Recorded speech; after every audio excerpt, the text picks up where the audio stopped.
They called him a fortress, unyielding, deliberate, an actor whose stare could command a room. Tommy Lee Jones was the embodiment of cool precision, a man whom Hollywood crowned for his laser focus. Yet behind that steely exterior lay a secret bitterness. 6 colleagues he grew to loathe so intensely, their names became taboo on his lips. Today we peel back the gloss to reveal the grudges that simmered beneath the surface of some of the biggest productions of the 1990s and beyond. It all began in 1995, on the set of Batman Forever. On one side stood Jim Carrey, bursting with manic energy after The Mask and Ace Ventura turned him into a worldwide comedy sensation. On the other, Tommy Lee Jones, fresh from his Oscar triumph in The Fugitive, methodical, measured, an actor who revered structure above all else. The clash was inevitable. During a late-night dinner in Los Angeles, Carrey approached Jones in what he thought was a friendly overture. The room fell silent as Jones fixed him with an unblinking gaze and uttered words that would echo through Hollywood gossip for years: "Your antics have no place in my presence." Then he rose and walked away, leaving Carrey stunned.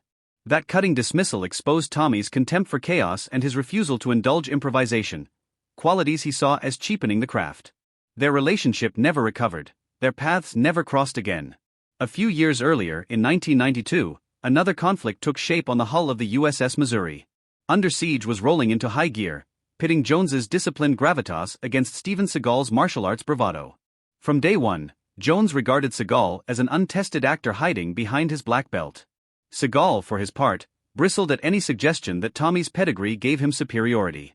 The tension peaked during fight rehearsals. Seagal's contract forbade him from taking a hit, meticulously counting blows exchanged. Watching his co-star dodge every punch as though he feared bruising his ego, Jones leaned into the director and snapped, "I didn't know we were filming a one-sided spar." Crew members claimed the silence that followed could have been heard across the deck. After that moment, they filmed their scenes apart, 2 titans avoiding each other until the credits rolled. Even now, Jones dismisses Seagal with a single sweeping judgment: there are actors, and there are those who merely pose as them.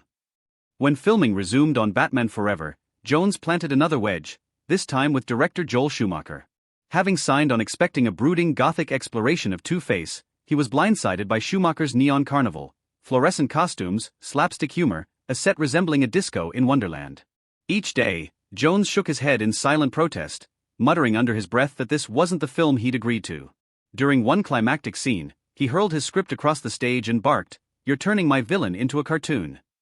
Production assistants remember the look of shock on Schumacher's face as he realized his star would never embrace his vision. When asked years later if he'd work with Schumacher again, Jones gave a flat, unadorned reply, "I doubt it." On the flip side, Schumacher has praised Jones's talent but admitted wryly, "We simply had different ideas of what Batman should be." Amid the swirl of neon and animosity, a fourth adversary emerged: Val Kilmer. Methodical and introspective, Kilmer dove deep into the psyche of Batman, staying in character long after the cameras stopped rolling.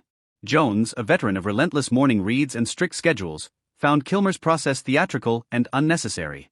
During one tense evening shoot, Kilmer requested yet another take to squeeze out an emotional nuance. Jones, wearied by back-to-back projects, snapped, "I've filmed 7 pictures this year, spare me the soul-searching." The remark hung in the air like a guillotine blade, and Val retreated behind his cowl.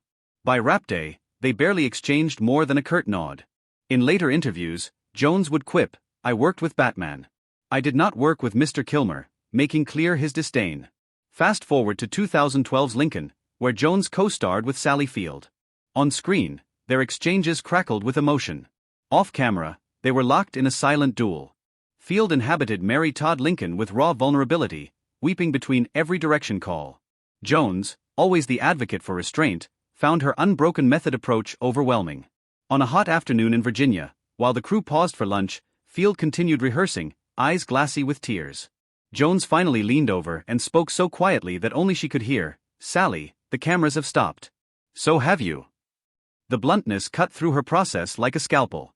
Field later admitted that working with him was like going to war, but those very sparks fueled 2 of the film's most powerful performances.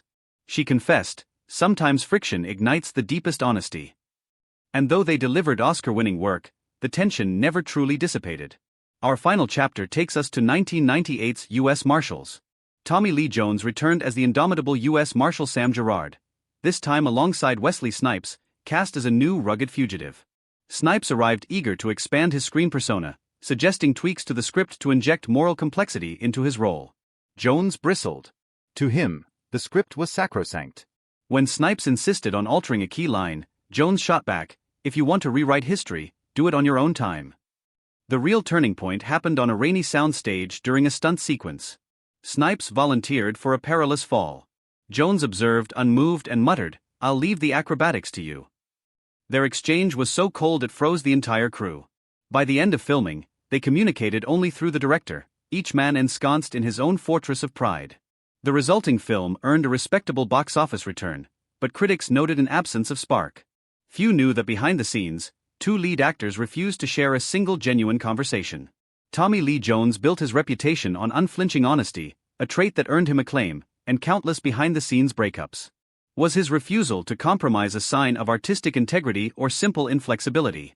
Did his candor elevate his performances, or did it burn bridges that could have produced even greater work? Share your thoughts in the comments. I'm curious to know what you think. No matter where you stand, one thing is clear: the man behind those icy stares never backed down, on screen or off. If you've enjoyed this deep dive into Hollywood's most explosive feuds, be sure to like, subscribe, and tap the bell icon so you never miss an untold story from Tinseltown's hidden history.